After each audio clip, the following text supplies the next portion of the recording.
Hello students, अब हम आगे डिस्कस करते हैं factors affecting electron gain enthalpy. Right बेटा, सो क्या क्या फैक्टर्स हैं जो इलेक्ट्रॉन गेन एंथैल्पी को इफेक्ट करते हैं। जैसे हमने आयनाइजेशन एंथैल्पी के फैक्टर्स देखे थे, ऐसे ही इलेक्ट्रॉन गेन एंथैल्पी के भी क्या है बेटा, फैक्टर्स हैं। तो हम उनको डिस्कस करते हैं अभी, क्या क्या फैक्टर्स हैं। So our next topic is factors affecting electron gain enthalpy और delta H E G. Right, पहला फैक्टर हम डिस्कस करते हैं atomic size.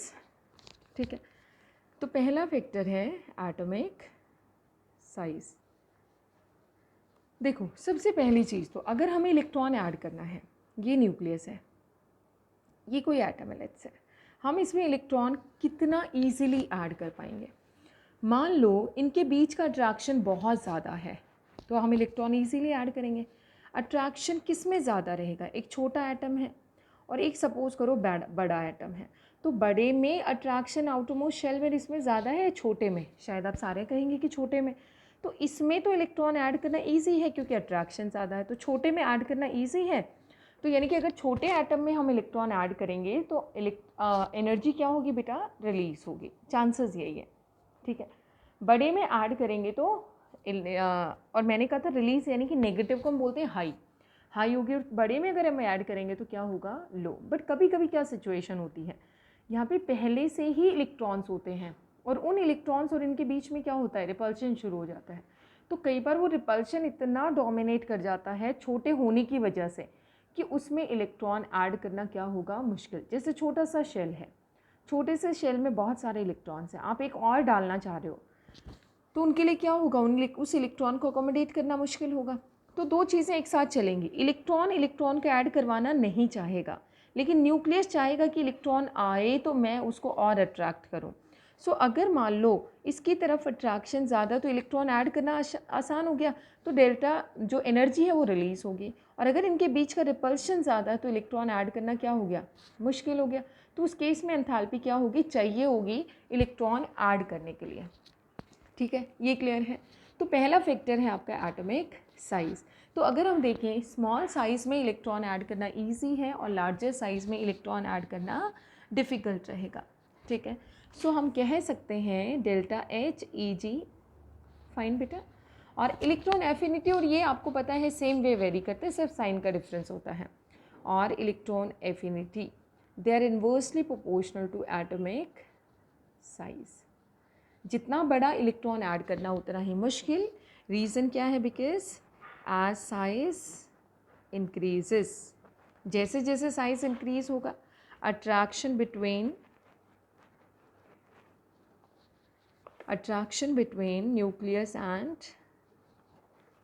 Outermost shell electron decreases. तो इलेक्ट्रॉन ऐड करना क्या होगा बेटा, मुश्किल हो जाएगा।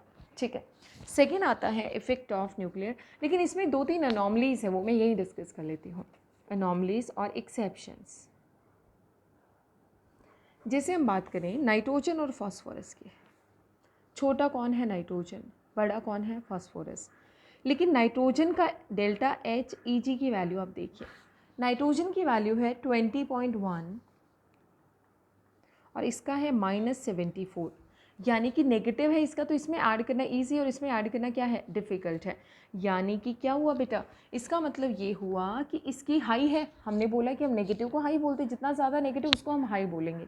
सो फास्फोरस की इलेक्ट्रॉन गेन एंथैल्पी हाई है, किससे, नाइट्रोजन से। तो क्वेश्चन आपका क्या बनता है, delta H E G electron gain enthalpy of phosphorus is greater than nitrogen. Reason क्या है, अब नाइट्रोजन तो छोटा है, तो छोटा होने की वजह से इसमें तो इलेक्ट्रॉन ऐड करना आसान होना चाहिए था। बट देखो, इलेक्ट्रॉन ऐड करना तो आसान होना चाहिए था, लेकिन उसमें इलेक्ट्रॉन्स भी तो हैं पहले के, तो उनके बीच की रिपल्शन बढ़ जाती है। So this is due to because of small size of nitrogen का स्मॉल साइज होने की रीज़न से its inter electronic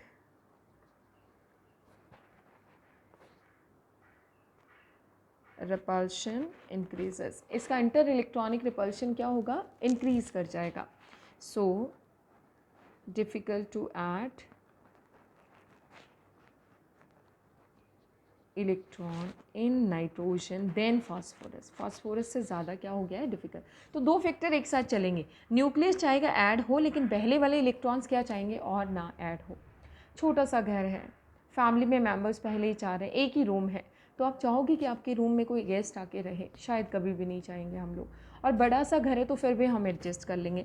so nitrogen का छोटा सा घर, उसमें एक और इलेक्ट्रॉन आएगा तो ये कभी नहीं चाहेंगे इसके पहले वाले मेम्बर्स, ठीक है। फास्फोरस जो है उसमें बड़ा एटम होने की वजह से उसमें फिर भी अकोमोडेट किया जा सकता है, तो इसका इलेक्ट्रॉन गेन एंथैल्पी ज़्यादा है किससे, नाइट्रोजन से। सेम वे क्वेश्चन आपका बनता है, electron gain enthalpy of fluorine is less than chlorine. Fluorine का क्या है, क्लोरीन से कम है। तो इसका रीज़न भी क्या है, because fluorine being smaller size, smaller in size than chlorine. Chlorine से तो बहुत छोटा है बेटा फ्लोरीन, ये फ्लोरीन है तो ये क्या है, chlorine. This is fluorine and this is chlorine. अब अगर हम इसमें इलेक्ट्रॉन्स ऐड करते हैं तो इंटर इलेक्ट्रॉनिक रिपल्शन बढ़ेगा, और इसमें ऐड करेंगे तो काफ़ी एरिया है। So F being smaller in size than chlorine, the inter electronic repulsion on addition of electron, the inter electronic repulsion increases किसमें, इन फ्लोरीन में बढ़ जाएगा। So difficult to add electron in fluorine than chlorine. जबकि हम हमेशा पढ़ते हैं कि इलेक्ट्रोनेगेटिविटी सबसे ज़्यादा किसकी है, फ्लोरीन की, क्योंकि इलेक्ट्रोनेगेटिविटी एक अलग टर्म है, वो मैं आपको बाद में बताऊंगी। तो इलेक्ट्रॉन गेन एंथैल्पी क्लोरीन की ज़्यादा है, इनफैक्ट पूरी पीरियोडिक टेबल में chlorine having highest electron gain enthalpy. जैसे हाईएस्ट इलेक्ट्रॉन गेन एंथैल्पी किसका है, क्लोरीन का है सबसे ज़्यादा इन कंप्लीट पीरियोडिक टेबल। जैसे सबसे कम आयनाइजेशन एंथैल्पी किसका है पूरी पीरियोडिक टेबल में, सीजियम का, ऐसे ही इलेक्ट्रॉन गेन एंथैल्पी सबसे ज़्यादा किसका है, क्लोरीन का। थर्ड क्वेश्चन आपका बनता है, delta H E G of oxygen is less than sulphur. Oxygen का कम है किससे, सल्फर से।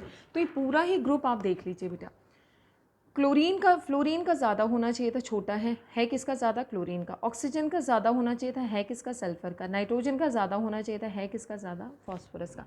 तो इन तीनों में यही क्वेश्चन है, ये छोटे होने की वजह से इनमें अगर हम एक और इलेक्ट्रॉन ऐड करते हैं तो इंटर इलेक्ट्रॉनिक रिपल्शन क्या हो जाएगा, बढ़ जाएगा। इसलिए एक और इलेक्ट्रॉन ऐड करना क्या है, मुश्किल है। सो वही सेम रीज़न है, oxygen being small, I feel everybody can write down it's answer, कि ऑक्सीजन छोटा है, छोटा होने की वजह से उसमें एक और इलेक्ट्रॉन ऐड करेंगे तो इंटर इलेक्ट्रॉनिक रिपल्शन क्या होगा बेटा, बढ़ेगा। इसलिए उसकी इलेक्ट्रॉन गेन एंथैल्पी क्या होती है, कम नेगेटिव होती है सल्फर के कंपैरिजन में। नेक्स्ट है आपका next factor, this is first factor we have talked about, that is atomic size. Second factor is effective nuclear charge. अब आप मुझे बताइए कि अगर न्यूक्लियर चार्ज ज़्यादा है तो इलेक्ट्रॉन ऐड करना इजी या डिफ़िकल्ट, मेरे हिसाब से इजी है। ये न्यूक्लियस है, अगर इसका इफ़ेक्ट लास्ट इलेक्ट्रॉन तक जितना ज़्यादा पहुँचेगा उतना ही इलेक्ट्रॉन ऐड करना क्या होगा, ईजी होगा। सो electron gain enthalpy is directly proportional to Z effective. More is the Z effective, easy is to add the electron, ज़्यादा अट्रैक्शन बढ़ेगा। थर्ड आपका क्या है, next factor is electronic configuration. Electronic configuration easy. Electronic configuration अगर already stable है और एक electron add करने से अनस्टेबल होता है तो कोई एलिमेंट कभी भी नहीं चाहेगा इलेक्ट्रॉन ऐड हो उसमें। और अगर अनस्टेबल है, एक इलेक्ट्रॉन ऐड करने से वो स्टेबल होता है तो वो चाहेगा कि इलेक्ट्रॉन ऐड हो।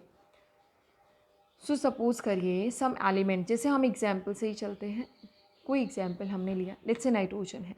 नाइट्रोजन का कॉन्फ़िगरेशन देखो 1s2 2s2 2p3। अगर हम इसमें एक इलेक्ट्रॉन ऐड करते हैं तो क्या बनेगा बेटा, n negative with the configuration 1s2 2s2 2p4। This is stable electronic configuration and this is unstable electronic configuration, and that is the reason it's delta H electron gain is positive because already it is stable. तो अगर stable है और stable में एक electron add करते हैं तो क्या बन जाता है, अनस्टेबल, तो वो प्रोसेस डिफ़िकल्ट है। फॉर एग्जाम्पल हमने लिया क्लोरीन का केस, क्लोरीन में हमने एक इलेक्ट्रॉन ऐड किया, क्या बनेगा बेटा Cl नेगेटिव। अब क्लोरीन का इलेक्ट्रॉनिक कन्फिग्रेशन देखो, neon 10 3s2 3p5 plus 1 electron add करते ही क्या बन गया, neon 10 3s2 3p6, it's like argon 18 के जैसा बन गया। तो ये अनस्टेबल था, अनस्टेबल इलेक्ट्रॉनिक कॉन्फ़िगरेशन से कहाँ चला गया है, stable electronic configuration. So it's easy to add electron. So it's easy to add electron in this case. In this case, right बेटा? अगर easy है इलेक्ट्रॉन ऐड करना तो उस केस में क्या रहेगा आपका कि डेल्टा H जो इलेक्ट्रॉन गेन एंथैल्पी है that comes out to be negative, high होगी। नेगेटिव को हम हाई बोलते हैं, तो हाई इलेक्ट्रॉन गेन एंथैल्पी होगी। क्लियर है सबको। अब नोबल गैसेस की बात करते हैं। नोबल गैसेस की अगर हम बात करें, they have stable electronic configuration, so addition of an electron makes them unstable, plus 1 electron reaches them to unstable electronic configuration. So difficult to add electron. Electron add करना क्या हो जाएगा बेटा, डिफ़िकल्ट होगा। So delta H electron gain सबका क्या रहता है, पॉजिटिव। सबका इलेक्ट्रॉन गेन एंथैल्पी क्या होता है बेटा, पॉजिटिव रहता है, right. So these are the different factors, electronic configuration, atomic size and effective nuclear charge. ये अलग अलग फैक्टर्स हो गए हैं। इनके बाद एक्सेप्शंस हमने डिस्कस कर लिए हैं।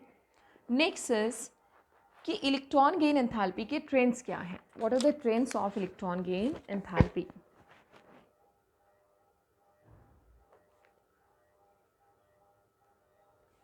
First, along the period,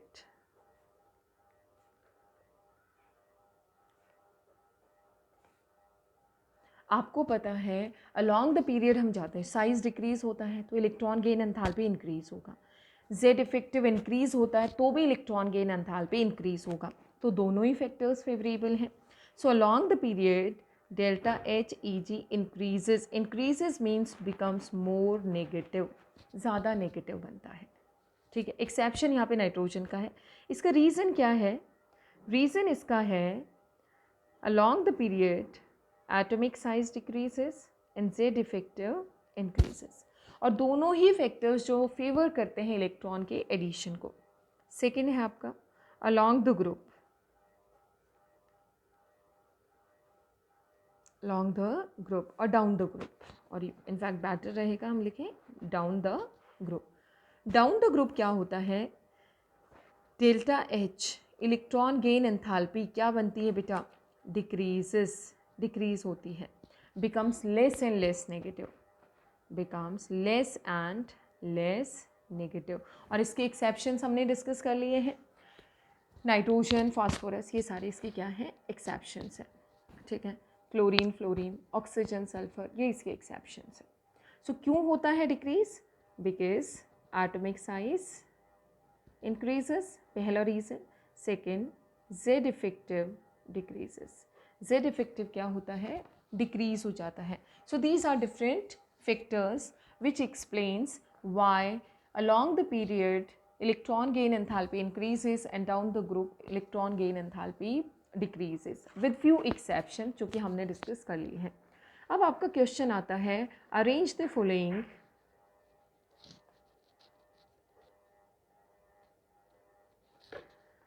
in the increasing order of delta H E G, fluorine, chlorine, bromine and iodine, इनको इंक्रीजिंग ऑर्डर में अरेंज करना है, ठीक है। सबसे ज़्यादा किसकी होगी इलेक्ट्रॉन गेन एंथैल्पी। अगर हम इलेक्ट्रॉन गेन एंथैल्पी की बात करते हैं तो सबसे ज़्यादा, अब देखो डाउन द ग्रुप अगर हम जाते हैं, फ्लोरीन, क्लोरीन, ब्रोमीन, आयोडीन, तो डाउन द ग्रुप तो डिक्रीज होती है, लेकिन एक्सेप्शन है क्लोरीन और फ्लोरीन का। तो सबसे कम हो गया आयोडीन, उसके बाद Br, उसके बाद हो गया फ्लोरीन और उसके बाद हो गया क्लोरीन। और अगर डिक्रीजिंग ऑर्डर में लिखना है तो पहले क्लोरीन, उसके बाद फ्लोरीन, उसके बाद ब्रोमीन, उसके बाद iodine. This very important trend, this very important trend, right. एक आपसे पूछा जाता है, arrange the following in decreasing order of the electron gain enthalpy के डिक्रीजिंग ऑर्डर में आप इसको अरेंज करिए।